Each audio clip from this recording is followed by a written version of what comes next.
Ibadallah, hampir seluruh lisan yang beriman di bumi ini saat ini mengatakan bahwa kita memang di akhir zaman. Kiamat sudah hampir di ambang pintu. Tanda-tanda yang diceritakan oleh Rasulullah sallallahu alaihi wasallam begitu vulgar dan sangat jelas di depan mata kita saat ini. Tidak ada satu yang berani mengatakan tidak. Lihat, ketika Rasulullah menyebutkan di dalam hadis sahih Imam Muslim, salah satu tanda yang paling terang bahwa kiamat sudah sangat dekat adalah saat Arab mendadak menjadi kaya raya, lalu mereka berlomba-lomba membangun gedung-gedung yang tinggi-tinggi. Hari ini kita menyaksikan, dulu Arab namanya masih Jazirah Arab, miskin kere, tidak ada minyak yang ditemukan. Kere, tapi ketika minyak bumi ditemukan, Arab menjadi berubah, menjadi sangat kaya raya. Dan saksikan apa yang dibuat oleh masing-masing pemerintahan di Arab sekarang ini. Arab Saudinya, Kuwait, Qatar, Bahrain, Oman, Uni Emirat Arab, serta Yaman.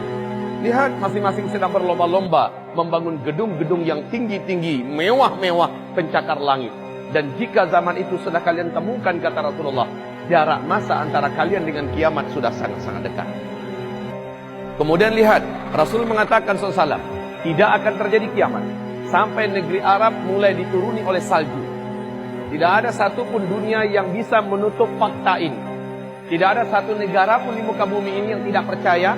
Seperti kata Syekh Saud Syuren, salah seorang imam Masjidil Haram, saat 2011 beliau berkhutbah berapi-api di hari Jumat, mengatakan, ya ma'syaral muslimin, ya ummata Muhammad, wahai umat Islam, wahai umat Nabi Muhammad, apakah ada di antara tanda yang paling terang, tanda-tanda tentang dekatnya kiamat seperti yang kalian saksikan hari ini? Lihat, Arab sudah mulai dituruni oleh salju. Mulai 2009 sampai sekarang salju makin tebal. Inilah pertanda yang sangat terang. Kemudian Rasulullah juga bersabda, tidak akan pernah terjadi kiamat sampai sungai Ofrat mengering dan nanti akan ditemukan gunung emas di dalam perut gunung Irak. Ada suatu hantaman dan getaran besar yang menjadikan gunung itu akan mencogok, akan muncul, akan tampil ke permukaan, yang menjadikan manusia berdatangan dari berbagai negara membawa senjata-senjata mereka. Dalam setiap 100 orang yang berperang di sana akan terbunuh 99-nya. Seluruh mereka berkata, semoga satu orang yang selamat dari 100 orang ini saya salah satunya. Lalu Rasulullah SAW mengatakan, tidak akan terjadi kiamat sampai terjadi perselisihan di antara keluarga kerajaan yang memimpin Hijaz. Hijaz itu di mana? Madinah, Taif, Tabuk sendiri. Ini masuk wilayah Hijaz, berarti Arab Saudi sekarang. Bila kalian telah menyaksikan perselisihan di antara anggota keluarga kerajaan, maka dekatlah bencana-bencana terjadi di tengah-tengah mereka dan gempa demi gempa. Seluruh mata dunia menyaksikan apa yang terjadi dalam 2 minggu terakhir. Kita menyaksikan apa yang terjadi. Adakah yang berani membantah apa yang sedang terjadi di kerajaan Arab Saudi hari ini? Ibarat Allah yang kami muliakan, penangkapan puluhan pangeran, penangkapan menteri-menteri dan mantan menteri-menteri atas nama korupsi dan segala macamnya. Kemudian bahkan dalam 24 jam 2 orang pangeran terbunuh hanya dalam 24 jam di Arab Saudi.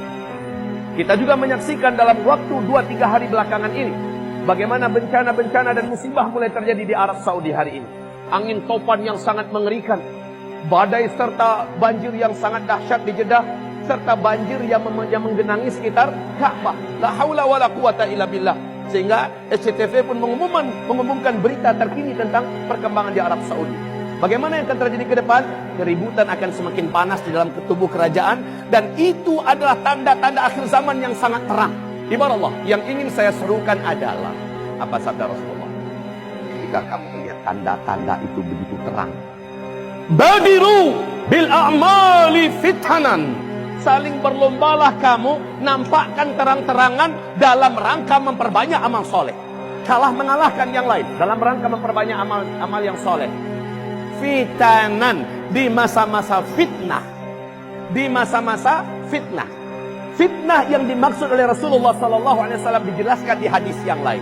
Nabi mengatakan standar fitnah saat itu bukan fitnah yang terjadi di Yaman, bukan fitnah yang terjadi di Rohingya, bukan fitnah yang terjadi di Irak, bukan fitnah yang terjadi di Afrika, bukan fitnah yang terjadi di Rusia, bukan fitnah yang terjadi di Eropa, bukan fitnah yang terjadi di Amerika, tetapi kata Rasulullah, wal fitan di Syam. Standar fitnah saat itu adalah di negeri Syam. Syam adalah Palestina, Syria, Lebanon, Yordania. Jika kamu sudah menyaksikan fitnah membara di sana di akhir zaman, di negeri Syam, Palestina, Syria, Lebanon, Yordania, pembantaian terjadi kepada umat Islam, peperangan dan penghancuran kota-kota dan negeri-negeri, sehingga PBB pun mengatakan mereka tidak tahu sampai kapan akan berakhir, sampai kapan berlanjutnya peperangan ini.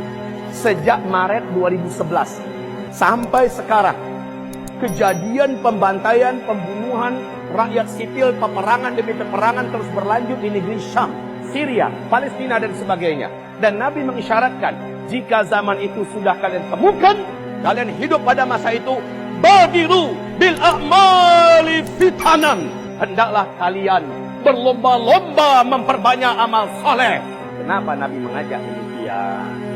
Ternyata eskalasi fitnah di muka bumi ini, baik berupa kekacauan, peperangan, bencana alam demi bencana alam, kelaparan di mana-mana, kegaduhan dan sebagainya, akan terus menanjak naik. Orang yang tegak, orang yang kuat, orang yang selamat, orang yang sabar dalam menghadapi itu semua sehingga imannya jadi semakin kuat, insya Allah dia tidak akan pernah berguguran di antara orang yang gugur dan murtad.